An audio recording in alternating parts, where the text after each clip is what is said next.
we're out of the gates hard for this 2026 edition of the BiYakAthon. We start off with the bike leg, obviously, and another rider in the field named Jesse had actually mentioned he might be going out hard as well. I didn't want to get dropped, and I really didn't feel like chasing as I've done in previous years, where for this stretch of road before we get into town, I'm actually just trying to catch up. Didn't want to do that, so the best way to prevent that is just be in front. So you're going to see a couple of riders here in a second. Jesse, of course, a staple in the BiYakAthon, and then another rider who I've seen at gravel races, and I say seen because we didn't really ride together because he's always far ahead of me.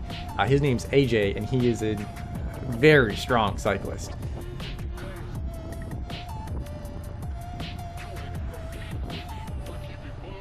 So that rider on the Blue Canyon is AJ, and I had been anticipating what his pull on the front would be like, and he did not disappoint. Look at this, 400 watts. I'm still getting dropped. Now the second rider in line here is Jesse. You'll recognize him from previous videos. Now I'm already kind of maxed out. I mean, I've got a lot of energy left. It's early in the race, but I'm at 182 beats per minute. I can't do a huge effort for, you know, a great length of time. So I'm excited when I can get into the wheel, feel some draft, get back into the 200s for power output, and just see how this race is going to unfold. AJ pulls us through the whole first section, and I was actually thinking he might just keep going, but we dropped back to get onto his wheel, and he fully stops pedaling, which rightfully so. He had done a lot of work for that section. Now the wind is out of the northeast, and right now we are actually traveling north, so we are experiencing some of that headwind, so the speed's a little lower even if our power's, you know, up a little bit. I take my next pull of the event here, and my goal is to keep it hard enough so I don't get jumped. You know, AJ could just come out of the wheel, do 500 watts, and just dispose of me no problem. So if I keep it high enough, maybe we'll just continue working together.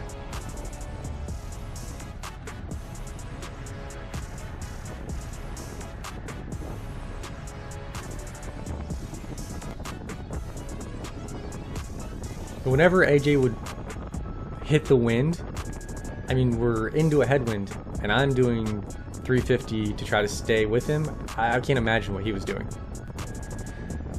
Now I know this course well, obviously. I ride it a lot, right? And I know we're taking a turn here. I'm just happy to have a few seconds to not have to pedal.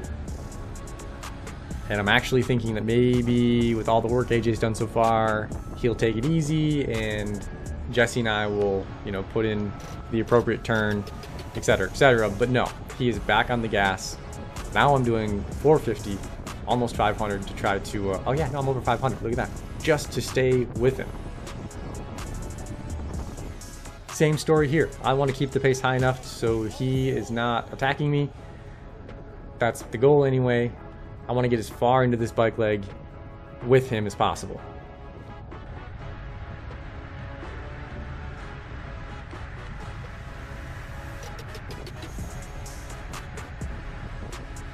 So his very next turn, he comes out of the wheel really hard. Jesse gives me a look like, are you going to close that? And I'm trying, but it's a challenge.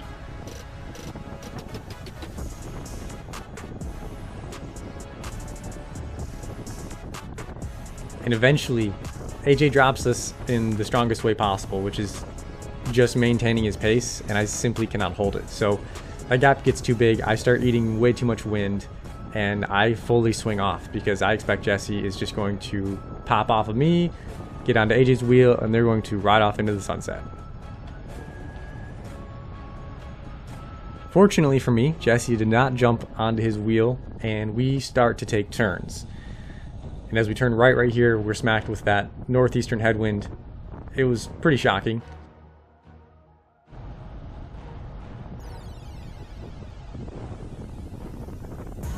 There's the lead vehicle, so that means that we've hit the turnaround, or at least AJ has. He passes us there, and that was the first time since him dropping us that we could actually see how much distance he'd put on us, and it was quite a bit in like just a couple of miles. Now I've come into this turnaround way too hot. I don't know why I went so far past the turnaround spot. And 3 years ago, this is actually where Jesse dropped me, and it was starting to feel a little bit like deja vu. So I came, as soon as I got back into the pedals, I turned on the gas because I did not want to relive getting dropped halfway through the race again. No worries, we're back on.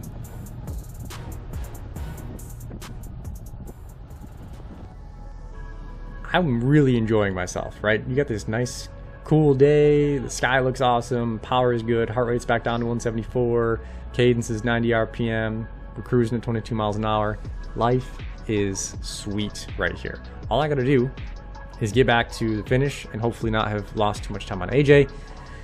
And then I get in the kayak, do the run, and we're done.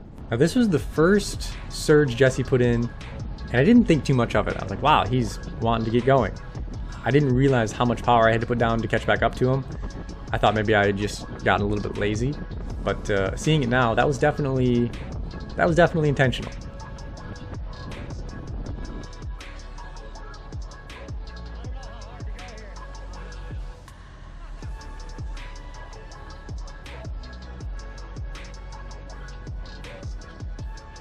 And this pull right here that Jesse's about to take, I anticipated it based on the last one, but not enough, because he comes by me with some pretty good power. And I end up having to do a lot of work to close it and then stay on his wheel. And what I learned right here is he's staying really tight to the right side of the road, and being the wind is out of the northeast, which is basically left and in front of us, I'm not getting a ton of draft unless I'm really, really close to him. Ideally, I would be to the right of his wheel. So when it was my turn, I gave a little bit of a dig, a little bit of an effort here, but it's not too significant. Just essentially getting us up to a good pace and maybe just throwing a little jab back. By this point, I realized that when Jesse shifts and I hear the clunk noise of his gears changing, I know he's about to surge. So I'm listening really closely for that, and as soon as I hear it, I pick up the pace, I get out of the saddle, and I want to just get on his wheel as quickly as possible so I don't have to try to drag him back. That's harder than just making this one effort. Although, this little sprint actually takes my heart rate up over 185. I hit 186 for a moment here. But we're back in the wheel. We didn't have to chase for too long. We're good to go. We're turning right here, and I know that there's no headwind in this section because now we're actually facing south. So I thought I'd give it a bit of a sprint and see if I couldn't lose Jesse a bit here. This is probably my best attack, but I don't end up holding it for very long because it ends up hurting me too. But it was worth a shot. Okay, now this isn't a big deal. It ends up being nothing, but we should have turned right here. So we're slowing down, we're having some chat. We should have turned right on there. Now the escort vehicle believes that we should be going around the marina and then coming back, and then they would lead us out the rest of the way through town. Now we actually didn't know where AJ went at this point until we got around this turn, and then we see him coming back up from the marina. So at the very least, we want to do whatever he's doing. So we're going to go ahead as we pass him right there, and we're going to continue down around the marina and do a loop. Now we thought we saw him turn onto the bike path. So as we come back up, we actually turn onto the bike path, but we still see the lead vehicle over on the right-hand side, and we're not entirely sure what to do. So we end up going back to the road. So we're going to turn right here, go to the road, and this is going to prevent us from interacting with any of the short course runners that would have been running along the bike path as well. So this is the best way to go about this. So we pop back out onto the road, but now we actually have the lead vehicle. So AJ is ahead of us, but we're following this lead vehicle back through town.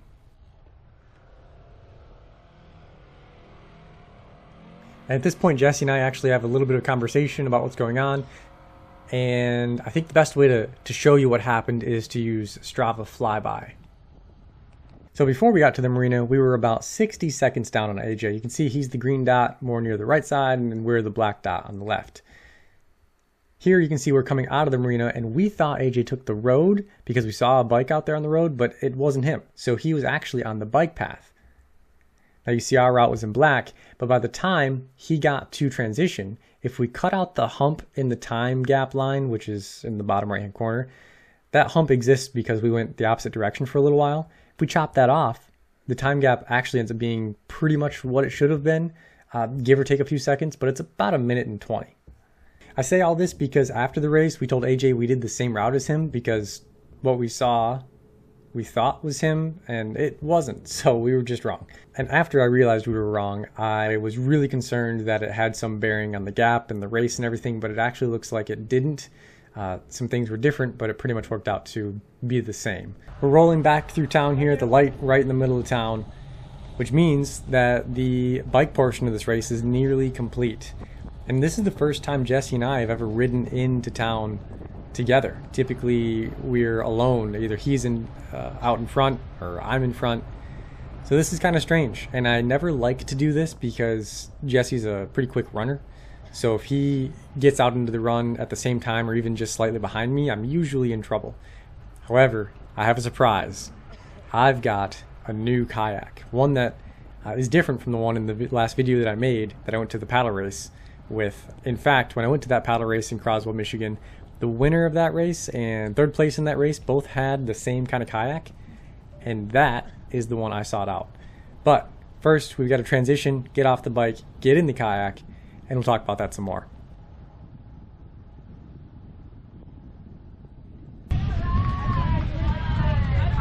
Good, thank you. Thanks. Don't flip over the kayak. That's the whole goal. Your shoes? Thank you. How you feeling? Pretty good. We're jogging up to the new kayak here. We've got an Epic V7. It's 17 feet long. It's got a rudder so I can turn with my feet. This is the exact tool for the job. Now, as soon as I did that paddle race that I mentioned earlier, I got home, jumped on Marketplace to try to find a used one of these things. And fortunately, a gentleman named Dave up in the Alpena area had one for sale. He made me a good deal on it. He was a fellow cyclist, and now it's here. And we're in the water, we're racing with it. I didn't have a ton of practice with it, probably 3 or 4 times on the water total. I did flip it once, but I did practice getting in and out of it. All right, how hard are we willing to go? Can't tell if first place is right in front of us or not. All right, we're in the kayak. It's just occurring to me that we're actually doing this. At this point, there's a couple of kayakers in front of us. I don't exactly know which one AJ is, but I know he's in this group of 3 up here. The short and the long course mixed together a little bit, so once we round this first buoy, I know I'll get a better look. And as they round the buoy, we can see that AJ is the second kayaker in line there. And at this point, it feels like we've gotten quite a bit closer.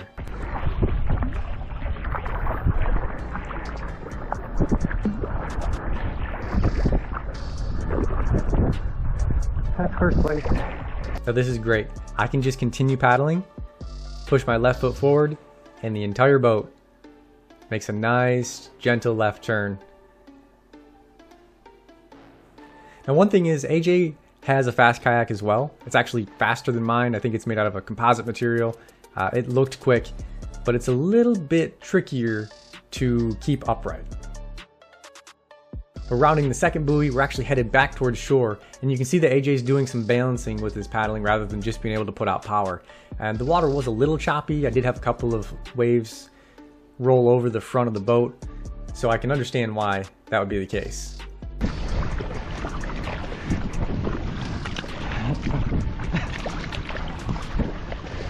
This is one of my favorite parts in this race. We're side by side, coming in off the kayak, and I truly have no idea what to expect for the run.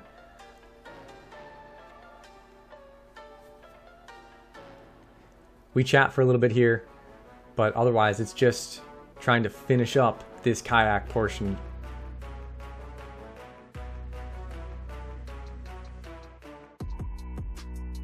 You might be wondering why I'm wearing socks too. The reason being is I know I'm gonna have to get wet and then run across the beach, and I don't want sand in my shoes while I'm running.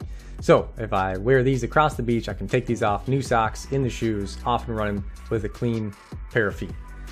So we get the kayak up on the beach, and for whatever reason, I think I need to bring my life vest with me, so I'm gonna run across the beach with that for, I guess just because I was hypoxic and wasn't thinking through it. But look at this is the front of the race for the long course. We're in first and second.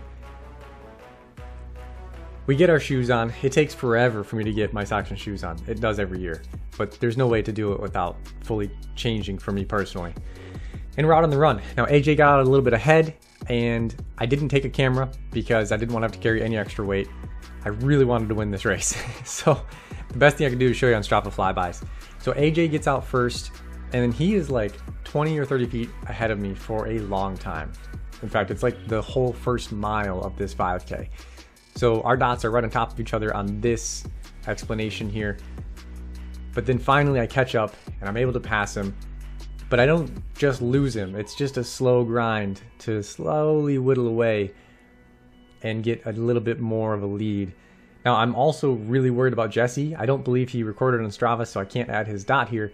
But like I said, he's known for running well, and it's a big fear of mine that he is going to just come out of nowhere and catch me. So I'm running scared, but eventually we find our way back to the finish, and for the third year in a row, we win the long course for the Harbor Beach BiYakAthon. So that's the event. We finished first, second, third, me, AJ, Jesse, and man, if Jesse does not win next year, I would be shocked. There's no greater motivation than not winning to train. He did great this year. AJ did fantastic. If these guys come back again next year, boy, I can't wait. I was already looking forward to this year, but I would be even more excited for next year. My buddy Justin also came up and did this event. This was the first time he'd done anything like this. So I had that extra kayak since I bought a new one. So he used that, he borrowed one of our bikes and got out there and completed this thing. I was really proud of him. He did a great job, and I think he's looking for a gravel bike now. So maybe we can get him out doing some more races. Big thanks to the volunteers, firefighter, police, Austin Burton for putting this thing on. My girlfriend, she also completed the event. Great job to her. I did recommend she use a fat bike, which was a huge mistake. I also got to meet AJ's buddy named Sean, who highly recommends Coast to Coast, which I was thinking about doing, but I think I might lock in on that now for next year. But a huge thanks to everybody. Congratulations to everyone who finished and everyone who makes this thing happen. I absolutely love this event, and I really cannot wait for next year. If you're thinking about it, come out. Let's race.